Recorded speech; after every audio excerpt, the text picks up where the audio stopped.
We move now to the general mate. Would a member care to move a House statement on the matter of miscellaneous business? Mr Speaker, I so move. The Honourable Annette King.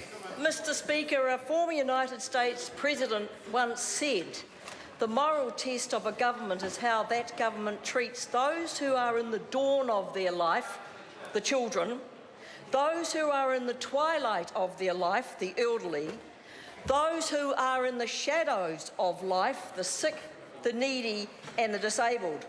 So let's put aside this government's bluster, bravado and bull and look at how this government is treating those who are in the dawn, the twilight and the shadows of their life. And I want to put to this House that this government will fail that moral test. And that moral test is just as relevant today as it was many years ago.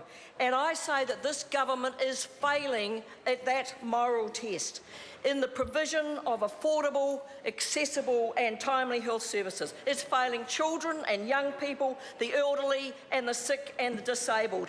And a measure of that moral failure, Mr Speaker, a measure of that is Trixie Cottingham. Trixie Cottingham, who is 96 years old, living at home like many of our old folks do, surviving on 1.5 hours home help a week to keep her in her home. She can't bend over like she used to be able to, and so she finds vacuuming and hanging out the washing a little harder. So for 1.5 hours of home help a week, she is staying in her own home.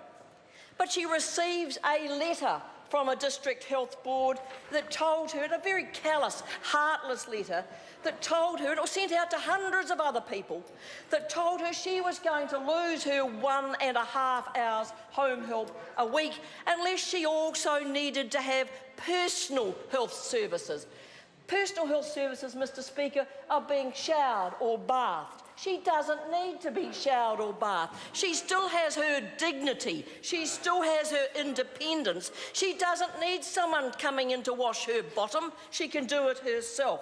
And you have now got older people labelling it the stripping policy because they have to get home help by stripping off because that's the only way they are now eligible. I have to say that is deplorable, Mr Speaker. That is moral failure of our older New Zealanders.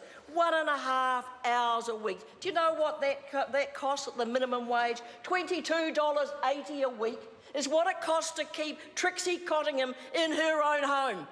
And they want to cut that because they're going to save money. Why are they doing it? Ask the question, why are they doing it? Because the same DHBs that are doing it are running deficits. They are running deficits. Wanganui, Mid-Central. We're looking around New Zealand, this happening in many DHBs. They save money on our poor, old, vulnerable New Zealanders. It is shameful. Another measure of this government's moral failure is a letter I got 2 days ago from a 31-year-old woman with a young baby. She has a very rare cataract, most unusual in someone so young.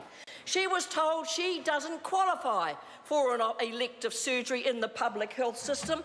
She is losing her sight. Her husband wrote and said, I was told, pay $4,000 and you can have it done in the private system, but you're not going to get it done in the public system.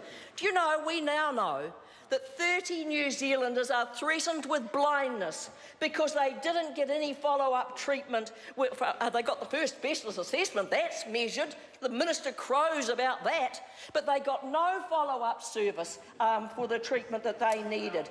A third one, Mr Speaker, a measure of this government's moral failure is Isla Forbes, who ended up with very severe bronchitis because she couldn't afford to go to her GP because the cost has gone from $29 under Labor to over $40 under this government because they have not put the funding in. That is a measure of the failure, the moral failure of this government to provide health services to New Zealanders when they need it. $250 million billion is missing out of the primary health budget because they have not adjusted it to ensure New Zealanders can afford to go to their GP. A measure of this government's failure has been access to mental health services. It has been access to disability services. I need much longer, Mr Speaker, to go through the moral failure of this government when it comes to health. Those who are needy, those who are disabled, those who are young and those who are old. Mr Speaker. The question is that the motion be agreed.